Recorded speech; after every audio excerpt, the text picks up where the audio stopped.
We're building a little bit more than just a fire truck. It's part of the firemen, it's part of their culture, it's part of us. Well, we had just gotten married, and we were living just outside of town here, and we stopped at the gas station, put gas in, and things, and the gentleman who was running it was in his 60s and wanted to retire, and we thought, well, it looks like a good business for us to get into. The gentleman we bought it from wanted to make sure that the gas station continued in the small town, because it was about the only business left in town. So the day before we took over, he filled all the gas barrels, all the oil barrels, made sure the tire racks were full. So we started with a full inventory, and he did this all at his expense. It taught us a lot about integrity and make sure you do the right thing for your customers. We were so young, we didn't really realize what we were getting into. We just saw it as an opportunity and took it as a good thing and did it. Well, we really didn't think about fire trucks. We had a few fires in town, so we decided we needed a fire department. So myself and a few gentlemen in town started the fire department, and we got a used military truck. And since I had the welding shop and painting capabilities, I built the first body for us. We had to do a lot of things ourselves. I hauled tanks down to the galvanizing plant myself with the kids in the car seats next to me. We just did everything we could until we couldn't do it all ourselves anymore, and one by one we hired people to help us. And then in late 1982, we incorporated into Central States.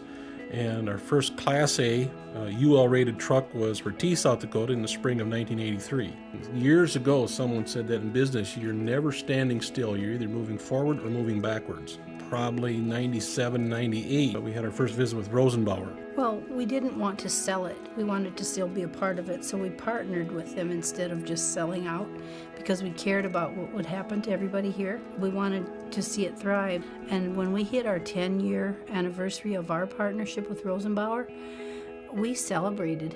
We celebrated big because it was working and it was growing. Today, the Rosenbauer America Group have a little over 700 employees. Early on, it was nibblers and very old mechanical press brakes.